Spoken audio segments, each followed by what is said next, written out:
चलिए आगे बढ़ते हुए बात करेंगे दूसरे चरण के मतदान के बीच ईवीएम विवाद गरमाया। जी हाँ, 77 शिकायतों की जांच करेगा चुनाव आयोग।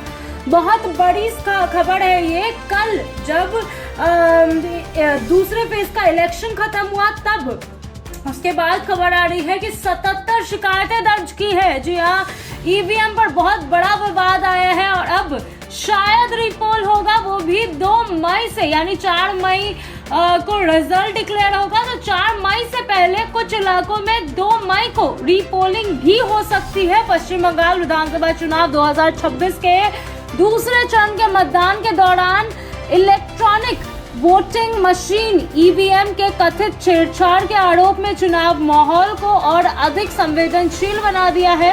Bengal election phase 2 voting 2000 live update हम आपको दे रहे हैं। EC2 probe EVM tampering allegation in West Bengal 77 complaint file. जी हाँ, शीर्षक के तहत सामने आई जानकारी के अनुसार कुल 77 शिकायतें दर्ज की गई है, जिनमें ईवीएम की कार्य प्रणाली पर सवाल उठाए गए हैं। इन शिकायतों के बाद इलेक्शन कमीशन ऑफ इंडिया ने मामले की जांच करने का फैसला लिया है। दूसरे चरण का मतदान राज्य के कई संवेदनशील इलाकों में संपन्न हुआ, जहां सुरक्षा के व्यापक इंतजाम किए गए थे। इसके बावजूद विभिन्न राजनीतिक दलों और मतदाताओं की ओर से ईवीएम में गड़बड़ी, बटन दबाने पर गलत वोट दर्ज होना और मशीन के ठीक से काम न करने जैसे आरोप लगाए गए। इन शिकायतों ने चुनावी प्रक्रिया को पारदर्शी पर सवाल खड़े कर दिए हैं, जिससे आयोग को सक्रिय हस्तक्षेप करना पड़ा।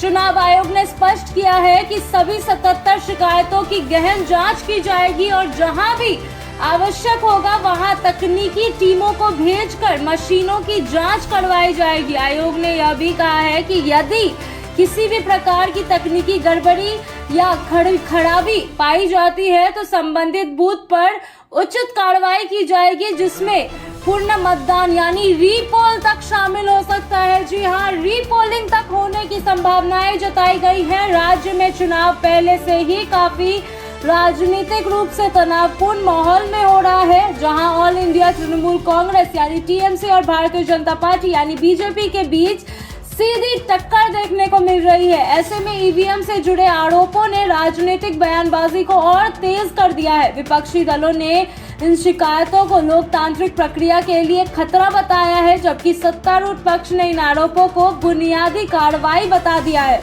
जी हाँ, मतदान के दौरान कई जगहों पर यह भी खबर आई है कि कुछ मतदान केंद्रों पर मशीनों को बदलना पड़ा क्योंकि वे ठीक से काम नहीं कर रही थी। हालांकि चुनाव आयोग का कहना है कि यह सामान्यतः तकनीकी प्रक्रिया का हिस्सा है, इससे मतदान की निष्पक्षता पर कोई असर नहीं पड़ता है। आयोग ने मतदाताओं से अपील की है कि वे अफवाहों पर ध्यान न दें और भरोसे के साथ मतदान प्रक्रिया में भाग लें। इसके अलावा दूसरे चरण के मतदान में कई जिलों में भारी मतदान दर्ज किया गया है, जो यह दर्शाता है कि मतदाताओं में लोकतांत्रिक प्रक्रिया के प्रति उत्साह बरकरार है। हालांकि ईवीएम विवाद के चलते कुछ स्थानों पर मतदान की गति प्रभावित हुई और कतारों में खड़े मतदाताओं को इंतजार करना पड़ा। इसके बावजूद अधिकांश जगहों पर मतदान शांतिपूर्ण तरीके से संपन्न हुआ है। चुनाव आयोग ने भी दोहराया कि ईवीएम पूरी तरह से सुरक्षित और विश्वसनीय प्रणाली है, जिसमें कई स्तर की सुरक्षा व्यवस्था होती है। आयोग के अनुसार किसी भी प्रकार की छेड़छाड़ की संभावना को तकनीकी रूप से लगभग असंभव बनाया गया है। फिर भी शिकायतें को गंभीरता से लेते हुए जांच करना लोकतांत्रिक प्रक्रिया की पारदर्शिता बनाए रखने के लिए आवश्यक कदम है। तो वहीं पश्चिम बंगाल की 294 विधानसभा सीटों के लिए चुनाव 2 चरणों में कराए गए हैं, जिनमें पहला चरण 23 अप्रैल और दूसरा चरण 29 अप्रैल को हुआ।